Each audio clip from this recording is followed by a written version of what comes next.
JD Vance का एक video इस वक्त सोशल मीडिया पर खूब वायरल हो रहा है और जेडी वेंस ने क्या कहा है वो सुनकर एक बार को हैरानी होगी। इन्होंने कहा कि अमेरिकी नीति एक ऐसी नीति थी जिसमें हम उन देशों को धमकाते थे या सीख देते थे, लेक्चर देते थे जिससे हमें कोई लेना देना नहीं है। लेकिन चाइना इसके उलट ऐसी फॉरेन पॉलिसी उसने बनाई कि उन्होंने सड़कें बनाया, पुल बनाया, गरीबों को खाना खिलाया। अब ये सुनकर एक बार को आपको आश्चर्य होगा, इस वक्त बहुत ज्यादा चाइना की मीडिया में ये शेयर भी हो रहा है। अब ये अचानक से ऐसी बातें क्यों बोलने लगे हैं, आत्मज्ञान क्यों होने लगा है? तो अब ऐसा लगता है जैसे अमेरिका को सच्चाई का आभास होना शुरू हुआ है और इस आभास के बीच में अब भारत को एक और बड़ा इन्होंने ऑफर दिया है। नड्डा में भारत को शामिल किया। अब क्या है ये नड्डा? हालांकि पाकिस्तान के लिए ये टेंशन देने वाली बात है, पर भारत के लिए ये बहुत ही ज्यादा खुशखबरी है। जियोपॉलिटिक्स में इस वक्त बहुत कुछ चल रहा है। हमेशा की तरह वर्ल्ड मिरर के इस एपिसोड में जानने को मिलेगा बहुत कुछ। आइए जानते हैं इन खबरों को विस्तार से। जेडी वेंस का ये वीडियो मैं चाहती हूँ थोड़ा सा आप सुने। We have built a foreign policy of hectoring and moralizing and lecturing countries that don't want anything to do with it. The Chinese have a foreign policy of building roads and bridges and feeding poor people, and I think that we should pursue a foreign policy, a diplomacy of respect, and a foreign policy that is not rooted in moralizing, it's rooted in the national interest of this country. Because Ambassador Sullivan is at the lead of moralizing instead of pursuing America's national interest, I object. इस video में JD Vance America की नीतियों के बारे में खुद बोल रहे हैं और बहुत सारी चीजें साफ कर रहे हैं। हालांकि अब इनकी ये बातें सुनकर फिर सवाल उठेगा कि अच्छा वेनेजुएला के केस में फिर क्या हो रहा है, तो वो एक अलग बात है। पर फिलहाल के लिए जेडी वेंस और इनके जो रक्षा मंत्री हैं हेगसेथ, उनको एक चीज समझ में आ गई है और वो ये है कि G2 का फॉर्मूला काम नहीं करने वाला है और चाइना हमारे लिए सबसे बड़ा प्रतिद्वंदी है जो हटने वाला है नहीं। अब हमें चाहिए सहारा, और वो सहारा कहाँ मिलेगा? साउथ एशिया के एक ऐसे जाइंट को पकड़ो जो कि मजबूत भी हो, दिलेर भी हो और जिसकी इकोनॉमी भी मजबूत हो, क्यों भूखे पेट भजन न हो, ये गोपाला वो वाली स्थिति है। ऐसे में अब पूरा घूम फिर के इन्हें भारत दिखने लगा है। आपने एक चीज नोटिस किया, राष्ट्रपति पुतिन गए और इसके बाद धड़ाधड़ अधिकारियों का आना शुरू हुआ।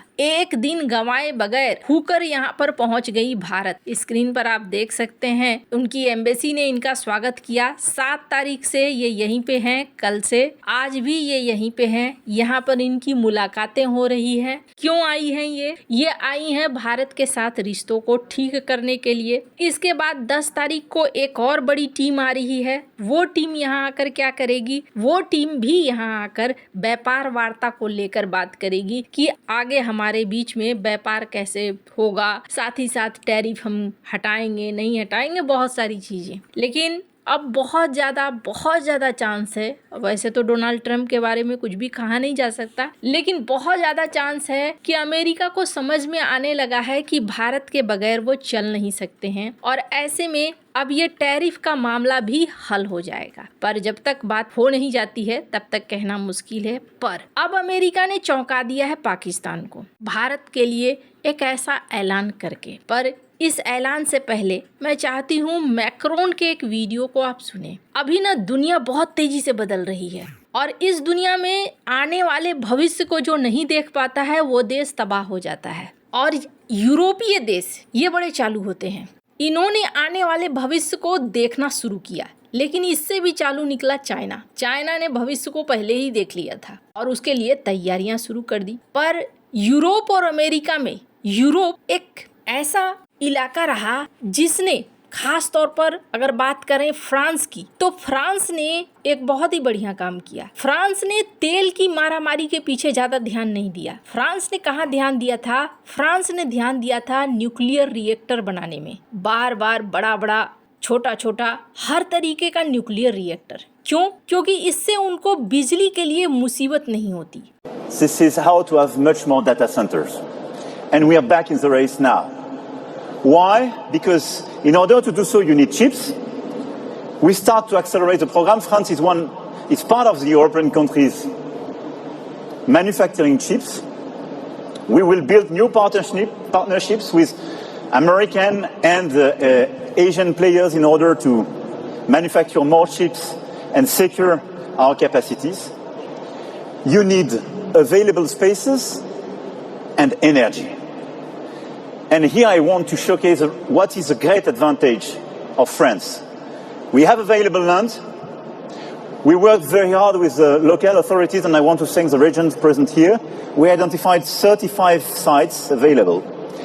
And the most important for me. अपने इस भाषण में इन्होंने कहा कि डोनाल्ड ट्रंप ने कहा ड्रिल बेबी ड्रिल, यानी जगह जगह खुदाई करो, जहां से हमें तेल मिल रहा है तेल निकालो। लेकिन हमारा केस लकी है, हम काफ़ी लकी हैं कि हमारे पास प्लग बेबी प्लग है। सिर्फ प्लग करो बिजली आ जाएगी। हम बनाने जा रहे हैं दुनिया के बड़े बड़े डेटा सेंटर, और इन सेंटरों को चलाना हमारे लिए आसान होगा। डेटा सेंटर का मतलब हो गया बिजली की अच्छी खासी खपत, और ये खपत पूरा करने के लिए इनके पास है न्यूक्लियर रिएक्टर। इसके बावजूद फ्रांस क्या कहता है? फ्रांस कहता है कि हम अपने एशियन और अमेरिकन पार्टनर्स के साथ मिलकर काम करेंगे। आपने एक चीज नोटिस किया होगा, भारत में एक समिट होने वाला है एआई को लेकर, जहां फ्रांस भी आने वाला है। फ्रांस और भारत ने इसको लेकर कई साझा कार्यक्रम शुरू किए हैं। अब ये कहानी मैं आपको क्यों बता रही हूँ? आने वाला भविष्य और भी ज्यादा बड़ी टेक्नोलॉजी का है। साधारण भाषा में समझिए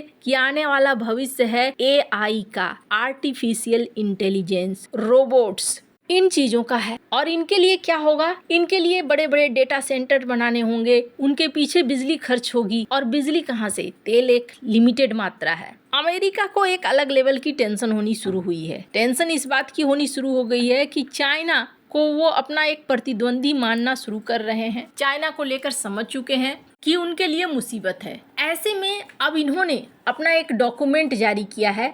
हर साल अमेरिका अपना एक रक्षा का डॉक्यूमेंट जारी करता है, जिसे NDAA कहा जाता है। अब इसमें अमेरिका ने भारत को अपना खास साझेदार बताया है। भारत के साथ मिलकर न्यूक्लियर प्रोग्राम पर कोऑपरेशन करेगा, भारत के साथ मिलकर डिफेंस के को प्रोडक्शन करेगा। इसके अलावा क्षेत्रीय समुद्री सुरक्षा में भारत के साथ शामिल होगा। अभी NDAA में भारत को प्राथमिक साझेदार कहा गया है, जिसमें कौन कौन है? ऑस्ट्रेलिया है, जापान है, दक्षिण कोरिया है, फिलीपींस है, न्यूजीलैंड है और भारत है। कहा गया कि इंडो पैसिफिक के लिए अब भारत के साथ मिलकर वो कई चीजों पर काम करेगा, जिसमें से एक न्यूक्लियर प्रोग्राम भी है। कहा गया खास तौर पर भारत के लिए एक प्रतिनिधि की भी नियुक्ति होगी, और उस प्रतिनिधि का जल्द ही ऐलान हो सकता है। इसके अलावे क्वाड को लेकर भी कहा गया कि क्वाड के साथ मिलकर भारत के साथ